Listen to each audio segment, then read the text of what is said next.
For coming to Fanbase, man. Appreciate it. Right here in Atlanta. So, I mean, listen, this is a dope setup. I mean, this is a fabulous, when I walked in the door, I see the neon colors and I'm like, this is amazing. I mean, when you looked and you was designing the studio, what did you have in mind? What were you aiming for? I wanted something that people felt like they could film and use to be creative. I wanted different sections and different spaces of the office to be creative. So we have a podcast studio, we have this little section over here to be conversational film, we have this stage where we do musical performances.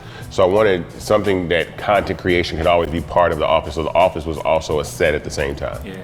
What is Fanbase? Fanbase is a social media platform that allows any user to monetize their content via subscription if they so choose. So you can have followers and subscribers on the exact same page. So it just adds an added layer of monetization for every single person that uses the platform. Yeah. When you say monetization, people will hear that money. Right? Yeah. It means money for those content creators. And everybody's a content creator in today's society. Yeah. How can they monetize? So they can monetize via subscription or digital currency. So my belief is that the future of television is not going to be networks, it's going to be individuals. So I use an example of broadcast media. So we've widely known broadcast media all our lives. Broadcast media are large cable networks, Xfinity, Comcast, so on and so forth. The last 10 or 15 years, we've moved into what I call the narrowcast era, which are streaming networks, Netflix, Disney+, Hulu, all that type of stuff, right? I think the next level down from that is called microcasting or micro subscriptions, where I subscribe directly to you or an artist or a brand for the content that they create specifically. So through Fanbase, it turns everybody into their own version of a network that they can monetize. Media is tough for startups, period. And black startups I don't wind up on TechCrunch. I don't get those calls to appear on those platforms, and far inferior or less successful platforms get so much more press than we do. But even having the opportunity to have this type of platform is incredible and amazing for us. You said 200,000 before, that was a lot of money. Listen, black companies usually don't start with that amount of money, right? Usually, according to studies, they start about 35,000. The average, 35,000 compared to white entrepreneurs who start off about 100,000. You say 200,000 of your own money. So that's a great entry point. That's flashback, right? I mean, you said it off the top. You are who you are, Isaac Hayes III, right? Yeah. People who don't know, your dad was a musical icon in Isaac Hayes, and you grew up in Atlanta. Yeah, man. Atlanta is the reason why Fanbase exists. Part of the big reason. I think there's an energy here that you can achieve anything. One of the first conversations that I had one conversation with a VC before I ever did equity crowdfunding. 3 huge reasons why you should definitely avoid using this on your hair. In just 2 weeks, it made my hair grow like crazy. My little baby hairs started sprouting like untamed weeds all over my head. Just look at these insane before and afters. Did I actually wish to go from a balding granny to having these Disney princess locks? It's like I'm a whole new Rapunzel person now. I'm so over getting nonstop compliments from randoms every single day. Your hair looks amazing. Yeah, I get it already. And the number of social media posts I see about it literally 100 times a day. Come on, ladies. Stop bragging about how it transformed your poor, thin hair too. And how easy is it to use? It's borderline offensive how simple it is. You just rub it into your scalp once a day for 60 seconds, then bam, thicker, fuller mane in less than a month. And I just had to use it every single day. You know why? Because of course it had to smell amazing and not leave my hair greasy at all. Not a little bit. And it keeps getting better weekly. It's like I'm a chia pet on steroids.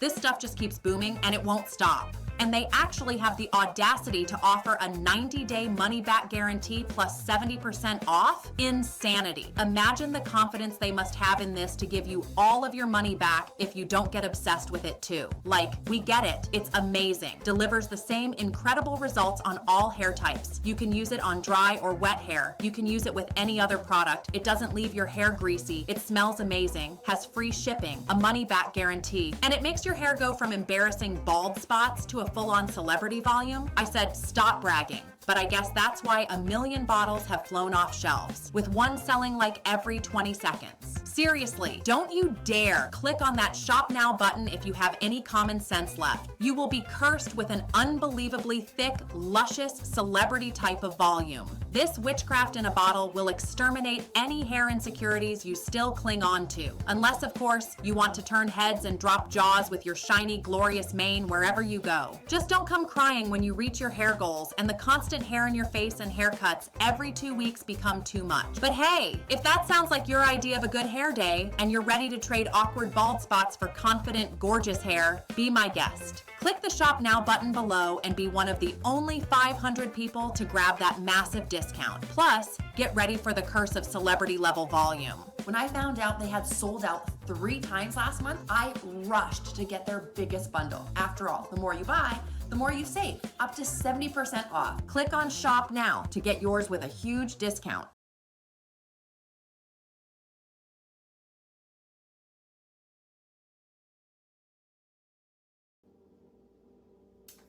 Finally, Homemade Manjaro makes your pants drop. In just 1 week, I've developed a 3-ingredient recipe that's 10 times more powerful than the pharmacy slimming pen than any other product combined. That's right. And the question they asked me is, why would you want to go up against Facebook and Instagram? Like, they said it like, are you crazy? Like, what? They're giants. Like, and I was like, well, for one, knowing the development team that I have in place that they can build, we can build anything. I was like, I can build everything that Facebook can build. Facebook and Instagram can't build me. I know that the core and the energy of social media is kids and Black culture. So without that, it doesn't matter. So you can't build Black culture. So I don't care what your buttons do. I don't care what functionality you have. If you don't have cool dances, cool songs, cool phrases, cool phraseology, slang, it doesn't work. Great fashion, humor, your platforms are very, very boring. And so that's why I know that we're taking culture and infrastructure and merging it into one. Because right now, there's this predatory relationship between the bigger platforms like TikTok, like Facebook, like Instagram, and then the culture creators that make billions and billions of dollars for these companies, but they don't have any equity. They don't get paid at all if they do. And so I'm saying, oh, the tech and the culture are under one roof. And also we're giving any person, any age, any race to actually invest and own part of the company.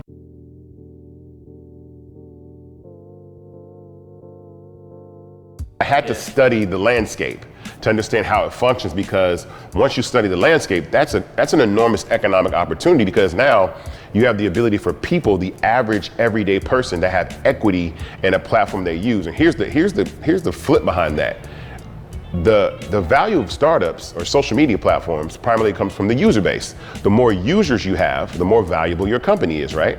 So let's say somebody built a social media platform and allowed the users to actually have a part of the company, and then those users move to that platform, and by simply using the platform and moving over, they're increasing the value of an asset that they own. Yeah. Crazy idea, huh? Yeah. Exactly. Why did it? Because it's like, yo, that's crazy, because it's like, you know, we've gone from 10,000 users when I started raising capital to over 430,000 users now. Wow. It's been a slow grind.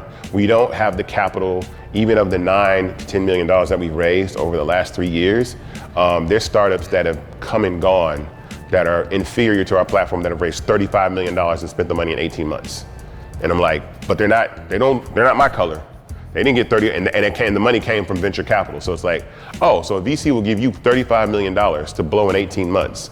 And look at me like, well, what have you done? What's your traction and whatever, and things like that. So I understand what I'm dealing with. So independent was the way to go. Yeah, well, that's where you are now, right? Yeah. But you weren't always that way. Again, we flashing back, right? Yeah. Take me back to that young Isaac Hayes III. Maybe the one Saturday, getting up in the morning, going to watch cartoons, eating a bowl of cereal, right? Yeah. Did you know that you wanted to maybe follow your dad's footsteps and get into music? There were 2 things that I wanted to do that I always thought about as a career, was designing or creating video games, something to do with technology or production and music. And ironically, I wind up doing both. I have 2 chapters. My first chapter was a songwriter producer. I started songwriting, producing right out of high school.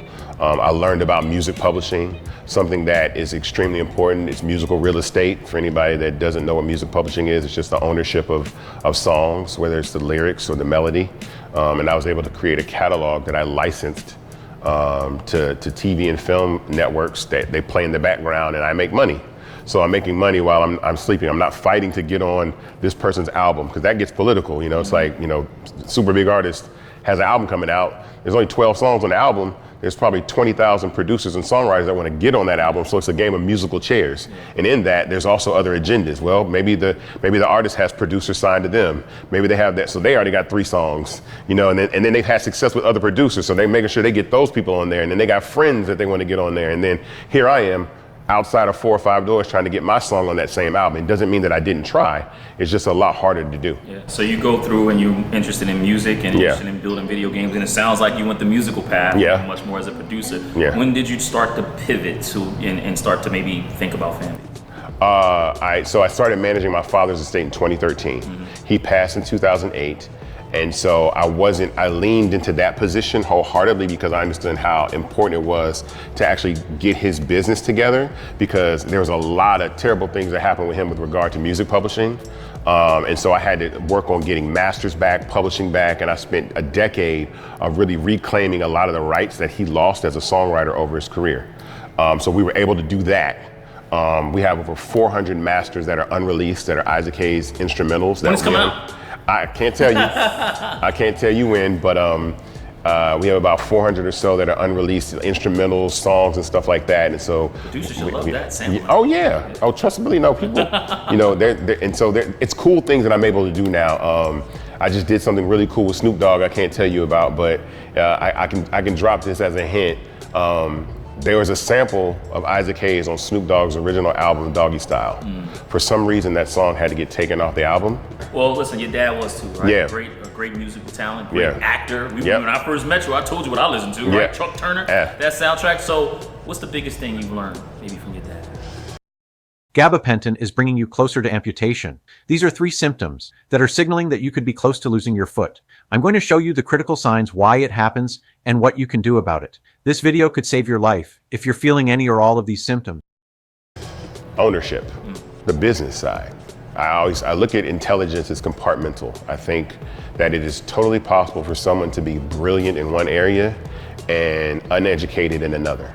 And typically in the music industry, that happens a lot.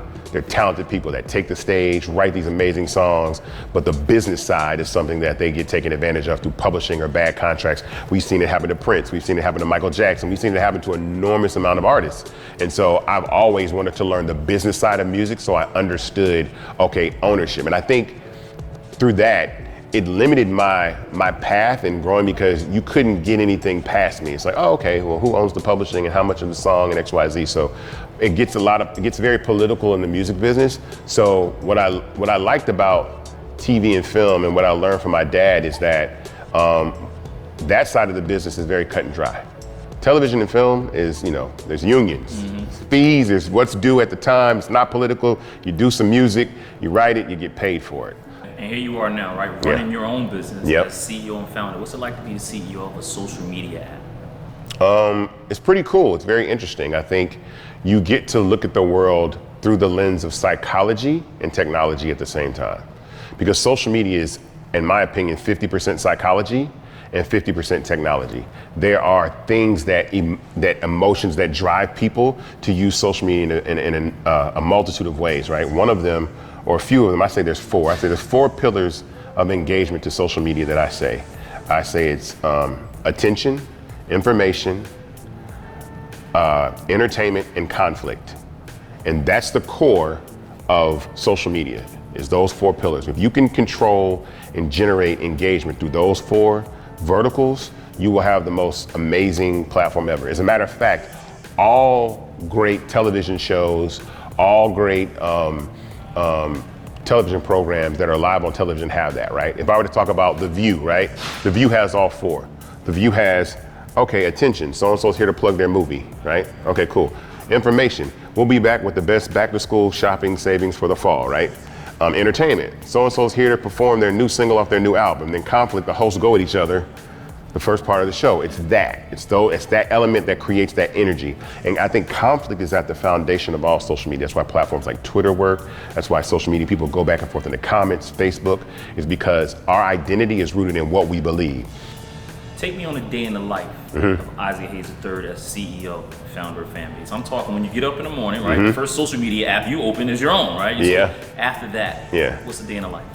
I get up, I check Slack, right? That's we communicate internally or whatever. So I always check to see what meetings I have for the day, what things are going on, what product releases, what meetings, all that kind of stuff that happens because there's always something going on. And as the CEO of a company, I have to take part in multiple meetings. I have to be part of the development meeting. I have to be part of the refining meeting. I have to be part of the marketing calls. I have to be part of the financial calls. So all these things are going on all day, every day, but then simultaneously, I'm out raising capital. I'm also representing or talking to other people about joining the platform. So it's a lot that I have to do, but I credit the team that we have at Fanbase that actually really make the platform a phenomenal platform and a great company because they're the ones that really make everything work. It's like seamlessly working together. Team is so important in building the company. So my day is filled with fun. The only thing I love the most is I get to wear tennis shoes and jeans every day, right? You don't want to wear a suit? Nah, I mean,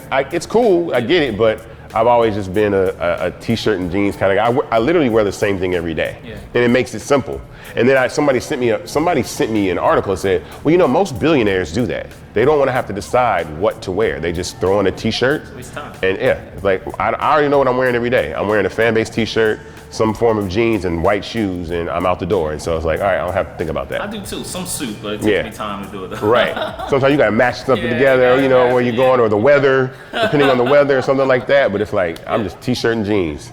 Biggest positive surprise that you've had as a CEO and founder of Fanbase? And listen, you've obviously known the business, you know, you even said your dad ownership, that's important. You learned about that. Yeah. So what's the biggest positive surprise? Time's nearly up. If you make less than $50K a year, you're about to miss out on a $5,800 handout from Uncle Sam you're probably eligible for. There's thousands of Americans as we speak claiming $5,800 from the state without needing any special qualifications to spend on their bills, groceries, rent, and more. But you haven't claimed it yet because you're too busy watching new shows on Netflix. And now the deadline is right around the corner. These handouts are because of the Inflation Relief Act, and it has the state acting like Santa, giving every American that qualifies for the program a fat $5,000 present. And it's not even a loan. There's no interest, no strings attached, and you don't even. The effect that the company has on current apps, it's a positive thing and a surprise, meaning I've seen when we launched subscription on Fanbase was the first app where you could pull out your phone and click buttons and subscribe to people like you subscribe to Netflix or Spotify. We came up with that technology. Apple wouldn't let us build it at first, right? They said no. Why'd they say no? So when you subscribe to something like Netflix, on the back end, Apple keeps something that they call a subscription profile on you. They store that. They know that that's what you're subscribed to. Apple said, we're not going to let you build an app where a person can subscribe to 20 people. So now we have to keep up with 20 profiles. You wind up with 100 million users and we got 2 billion profiles because you only subscribe to Netflix once. You don't subscribe to it 1, 2, 3, 4, 5, 6 times. So they said no. And I was like, bro, I just spent $200,000 building this shit, right? So I went to Ramiro, my CTO, who's a brilliant CTO, man, and a really good friend. And he goes, no. He goes, listen to what they're saying. He goes, we'll follow their rules, right? We'll bend them, but we won't break them. And he says, when you run into roadblocks like this, he goes, you're about to do something that no one has ever done before. And that's when I was like, I was nervous, but he's like, we'll follow their rules, but we will build based off their recommendations and their requirements, and we did. So initially, the first MVP of Fanbase was you could subscribe to one person, that's a profile.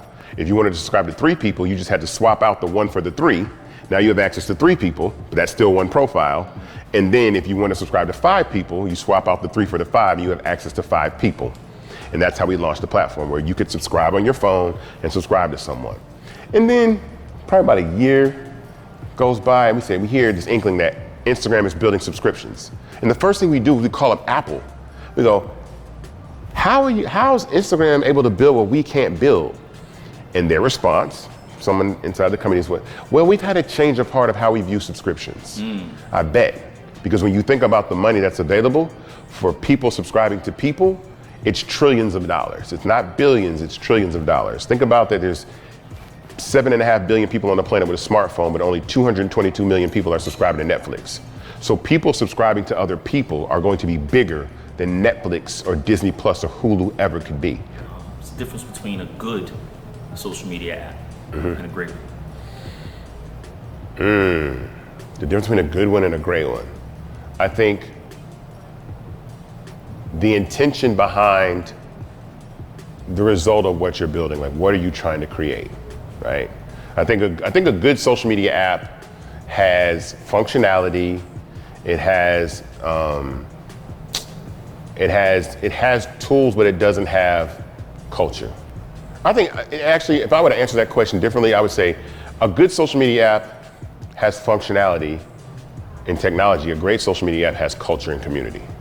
The best social media apps have culture and they have community that are rooted in like there is a Pinterest community, right?